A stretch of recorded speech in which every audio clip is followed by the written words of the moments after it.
Just to speak to some of the experiences I had in South Dakota in Sioux before I was a citizen. His wife determined that she wanted to be legal. And so she went back home, left the country, and decided to come here through a legal mechanism. Well, that was a year ago. For the past year, she has been trying to come back to this country legally. And I've been working with her, and we were able to they have to get first an immigrant waiver, and then ultimately go through the process where she can come into this country and come legally. But I make that point, Mr. President, because I believe that it's very relevant to the debate that we're having here on the floor of the United States Senate.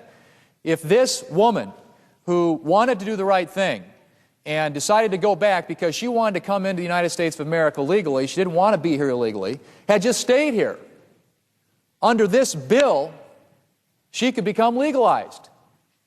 And what does it say to all the people like her who are trying to follow the laws, who are trying to play by the rules that we have created?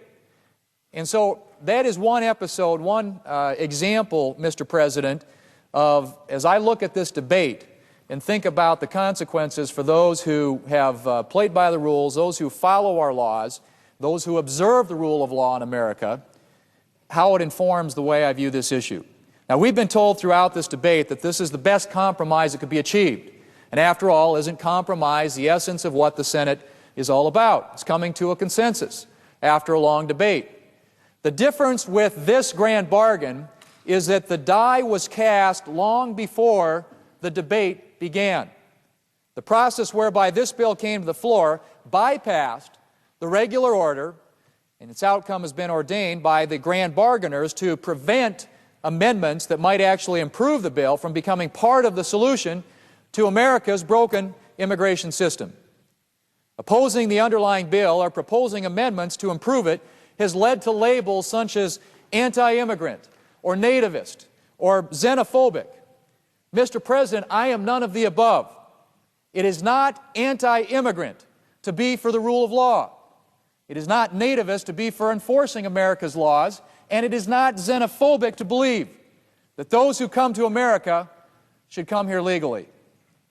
America has a long tradition, Mr. President, as a welcoming nation. I am a product of that tradition. In 1906, two Norwegian brothers named Nikolai and Matthew Gjelsvik came to America from Norway. The only English they knew was the words apple pie and coffee, which evidently they learned on the way over. When they arrived at Ellis Island, the immigration officials determined that their given name would be too difficult to spell and pronounce for people here in this country. So they asked them to change it. The given name was Gjelsvik. It was spelled Gjelsvik. They picked the name of the farm where they worked near Bergen, Norway, which was called the Thune Farm. And so Nikolai Gjelsvik became Nick Thune, my grandfather. Then, as now, there was a great demand in America's growing economy for workers. They went to work on the Transcontinental Railroad, doing hard manual labor, learned English, made enough to start a small merchandising company, which subsequently became a hardware store that to this day bears their name. They came here for the opportunity that America offered, the opportunity to succeed and the opportunity to fail. Mr. President, their story has been duplicated millions and millions of times over and continues today. Millions and millions of Americans came here from other places, but they came here legally. And Mr. President, I support them and the millions more who are still to come. You see, Mr. President, you can be pro-immigration and pro-rule of law. The two are not mutually exclusive. Unfortunately, the bill before the United States Senate violates that bedrock American distinctive of the rule of law. Under this bill, somewhere between 12 and 20 million illegal immigrants will be immediately legalized. And ironically, Mr. President, is that very rule of law that serves as the magnet that attracts people to America. The reason that America's economy is the most prosperous in the world is its foundation is in the rule of law. Concepts like legal certainty, private property rights, and independent judiciary provide the framework for the most successful economy in the history of civilization. It doesn't happen by happenstance. It happens because the rule of law is an inviolable principle of American democracy. The solution to America's broken immigration system is really quite simple. Enforce the laws in the workplace and enforce the laws at the border. Sacrificing America's most basic foundational principle in the interest of a short-term fix betrays the belief of the millions who are here legally and the millions more to come that America is different because here the rule of law matters. Mr. President, President Ronald Reagan once said that a nation that can't control its own borders can't control its destiny. We are a country.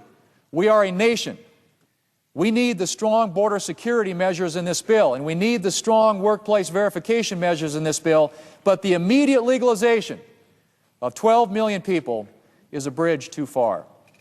It contradicts one of the great ideals of our democracy and sends wrong and conflicting signals to those who are here currently and to those who will come in the future. The demand for workers in America can be met when those who are here illegally go back and return through legal channels, or when they are replaced by those who wait to come legally.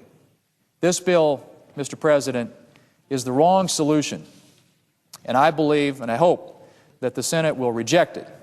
We can get a good immigration bill, a solid immigration bill that secures the border, that deals with the issue of workplace verification, and that sends the right message to those who are waiting to come to America, that America is a nation, a welcoming nation, a nation that is pro-immigration, but a nation that fundamentally respects its great tradition as a nation that is based upon the rule of law.